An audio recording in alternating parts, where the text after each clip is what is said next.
Hello everybody! I have got my final Aion video that I'm going to do here. I am quitting the game, or I've really already quit, to be completely honest. And I'm just going to actually complain about how how much of a fail Aion Classic was. Uh, you know, real talk. Like I kind of figured that it was going to kind of play out this way, and because I had already uh, played NC Soft's classic, what was it, Lineage 2 server. And so I just assumed that it was going to be very similar, a pretty obvious cash grab. And that is exactly what this one ended up being. So I think in the future I have to, I just need to stay away from NC Soft games. They've gone with, they changed this way back, probably 10 years ago, maybe not. Yeah, it was probably 10 years ago, where they added what is basically the cash shop, right? They went from a subscription-based model to a microtransaction, I guess, model, and or I guess microtransactions in addition to a sub model. But so, anyways, what they've done with this one is all right. So you've got a Seals Aura membership here, and actually, I have a lot of time left on mine. Yeah, like that's 3 weeks. But I can't stick around. This is the game is too terrible now. But anyways, all right. So, so the membership. So 90 days is for $42. And then they usually throw in something here with this one. I don't remember what it is, but basically the game is nigh unplayable without this. You're limited on what you can pick up. You can pick up like white drops, which is, I mean, there's basically nothing. You can't do green. You can't get greens. Can't get blues. Can't get gold. So like any decent drop, you can't even pick up without having a Seals Aura. Now they do give you 1 hour of Seals Aura every day, which is kind of laughable. Because you can't really do anything in an hour. I mean, you might be able to get lucky. Like, I guess maybe you could do like loot rights. Like if you were able to make money in some other way. You could buy loot rights from other groups, and then just go in and loot it. But I mean, Jesus, that'd be just terrible and really annoying. But all right, so probably the biggest issue though that they did here was in the this is the wrong one, in the Cuna shop, whatever this is. And I've never, I don't think I've ever seen something quite this egregious. But what they did here was they allowed you to buy these candies. Excuse me, jeez. All right, so here, this box contains 3 tough pink tiger candies. Each candy can be consumed for a buff or sold for 100,000 kina. In the grand scheme of things, 100k isn't that much, but that adds up. Now, this game has always, I think, always, maybe at one point they didn't do this, but you do have a daily limit, so you can't vendor more than, it's like 1 million worth of like anything each day. So that resets at I guess it's 1 o'clock my time, and I'm central. So that limit resets, and then excuse me, geez, one of those days. So at 1 o'clock in the morning, it swaps, and then you can sell another 1 million worth of whatever drops. And that actually applies to the candies too. Now, one thing I will say is early on, I didn't think it was going to be as big of a problem as it is. But it caused a massive inflation in, I would say, like the more luxury items, like end game gold drops, and end game crafting materials, specifically the Balor mats. And, if you want to play the game and just kind of have kind of mediocre gear, you can do that, and it probably won't be that big of a deal. But also, like, if you just straight up farm your drops, which I did. I ended up, unfortunately, though, with another Lanix Greatsword, which I had the first time I played the game, because I went for months on end of running Adma, which is one of the 2 endgame instances right now, and never got a polearm. And so I ended up going with a greatsword because that just happened to drop one day that I didn't have a Templar with me. So that history repeated itself, unfortunately, and I ended up with a great sword again this time around, and I ran probably hundreds of Bakarmas and could not get a spear to drop, and because of the candies and yeah the inflationary effects of candies, the only Bakarma spears I ever saw sold for about 500 million. Now, look, I gave all my money away basically to guildmates, but I only have 1 million. I think the most I ever had at any one time was like 60 million. So I was only about 10% of the way there, and that was playing playing completely legit, and that takes a lot of time. So hopefully that gives you some perspective as to how ridiculous it got.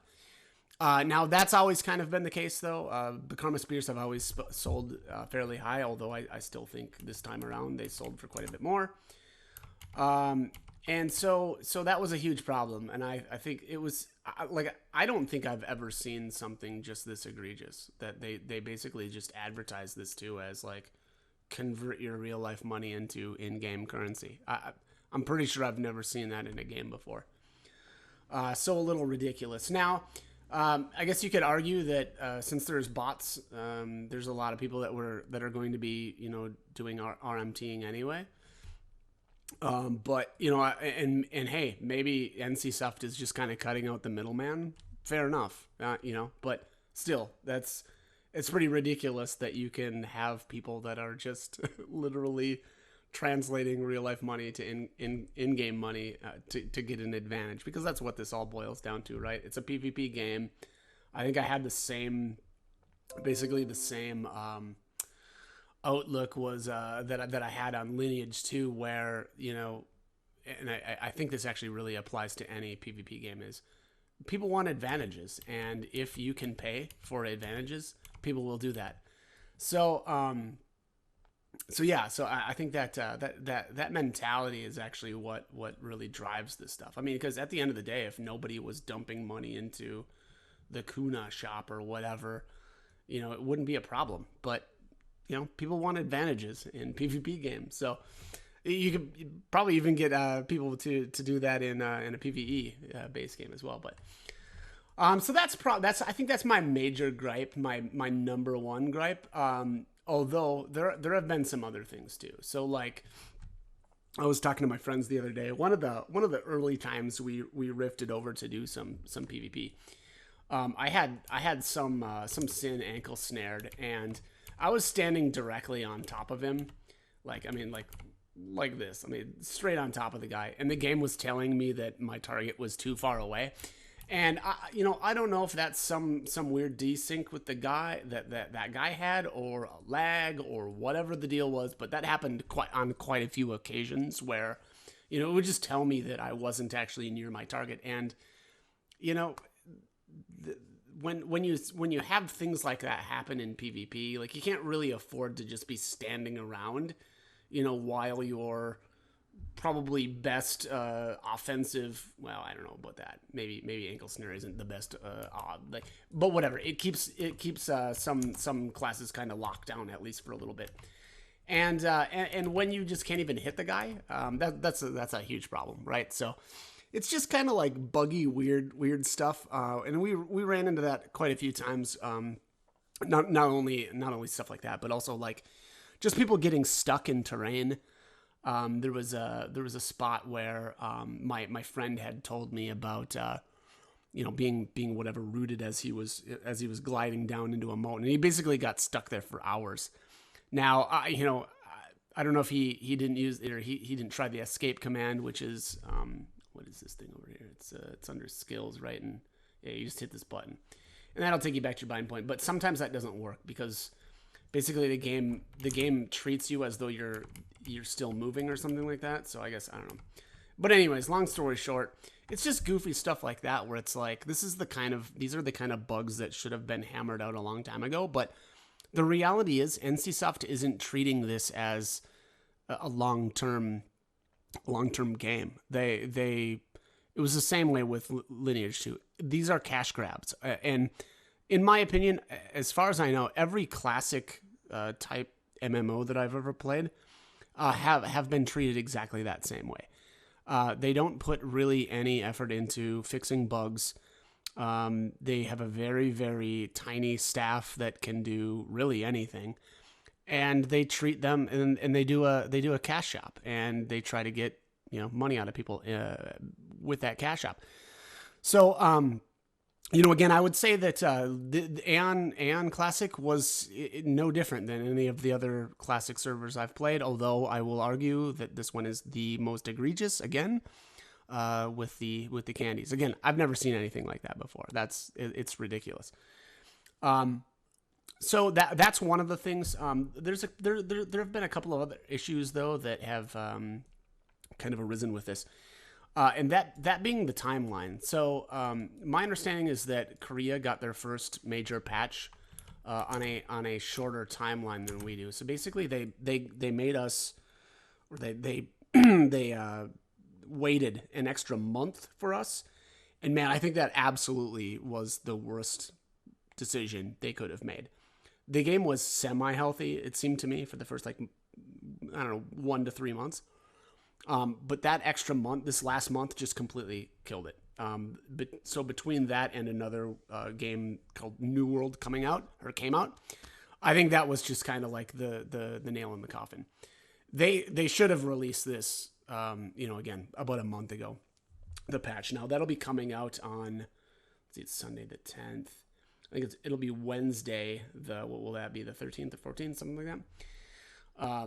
So the 1.5 is coming, but it's too late, I think. I'm sure a couple of people will come back to play 1.5, and I'll be honest, that was the one reason why I wanted to play the game, was for Dredge. But I think the game is just so illegitimate now that I just can't justify continuing.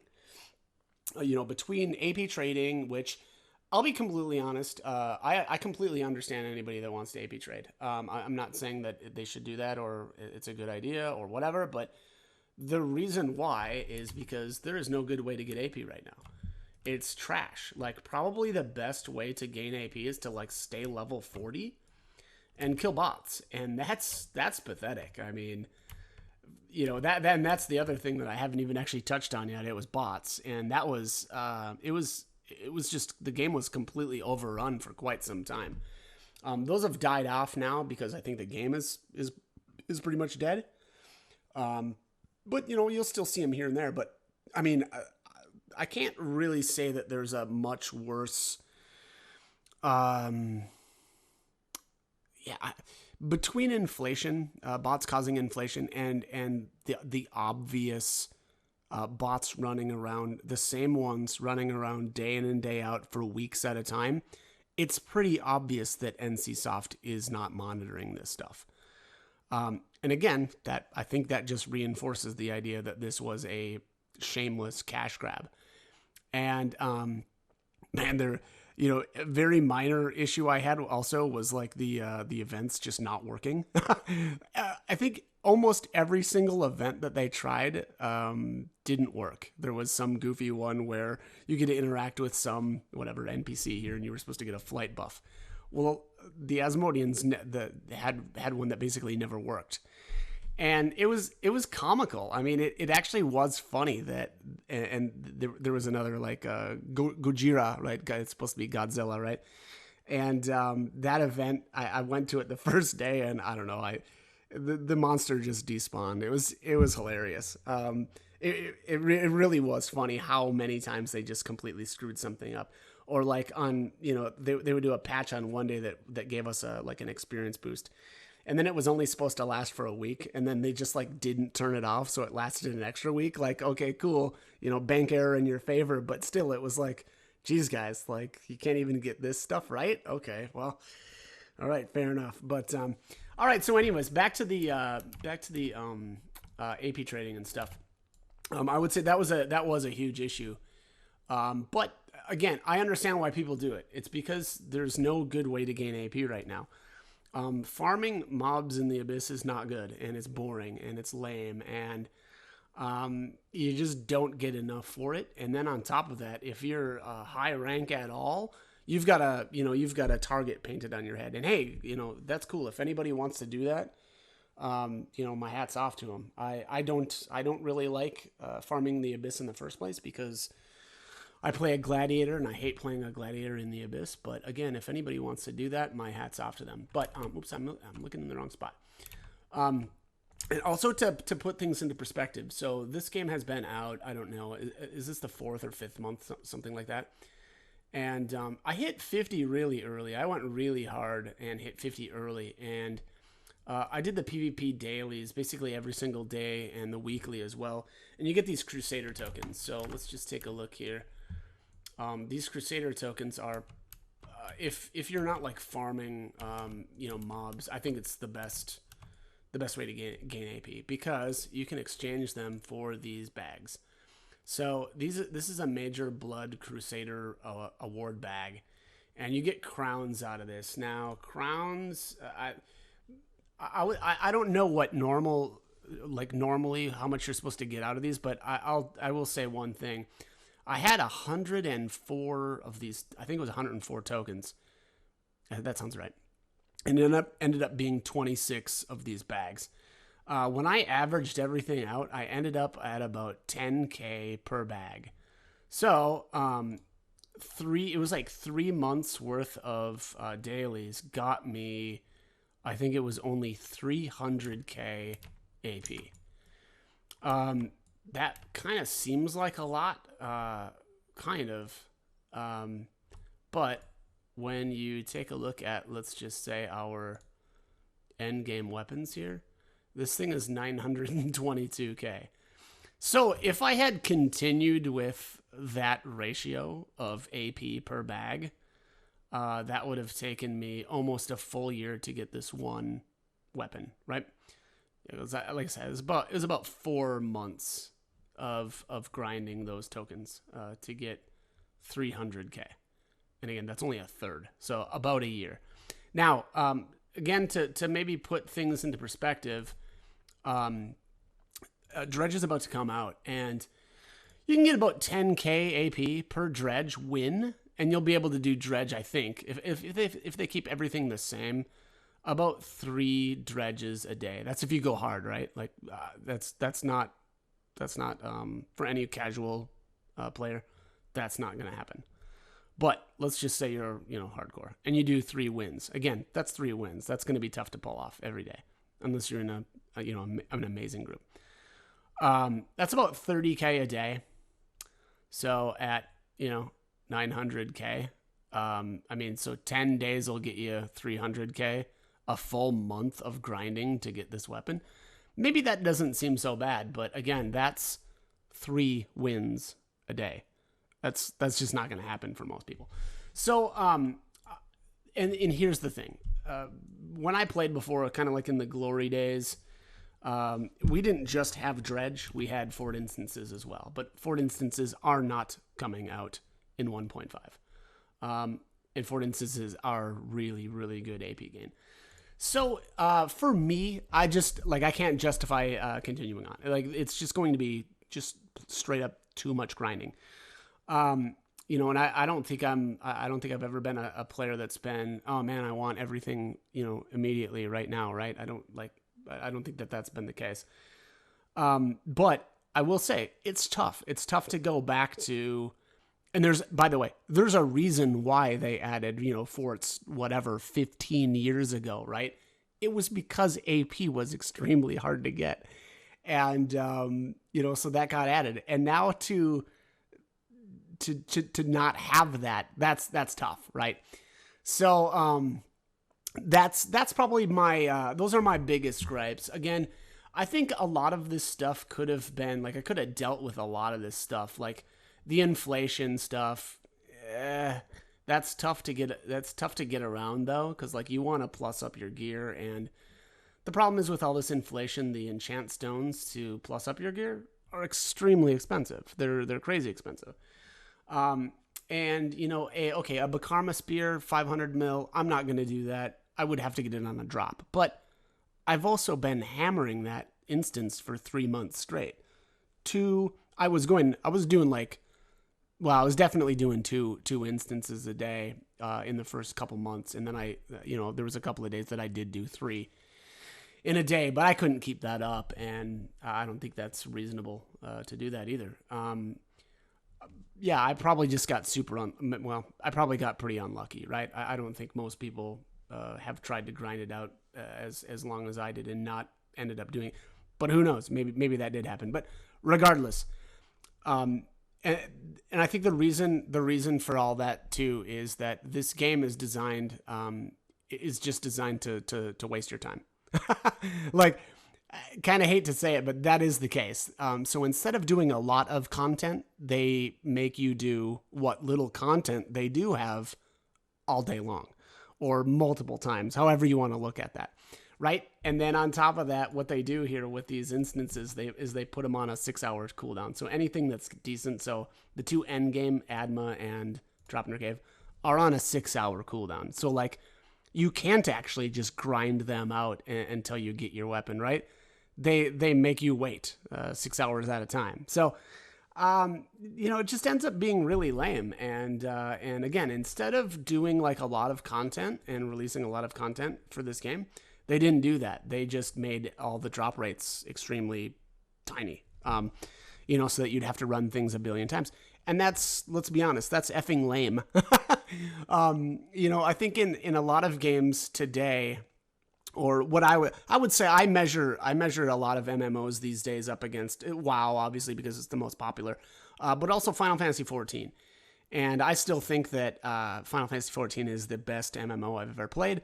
And part of the reason for that is there's a lot of content to do. Yeah, they do recycle a lot of it by kind of just having you run the current content multiple times, but you can just go in back to back. There's none of this waiting around for 6 hours nonsense, right?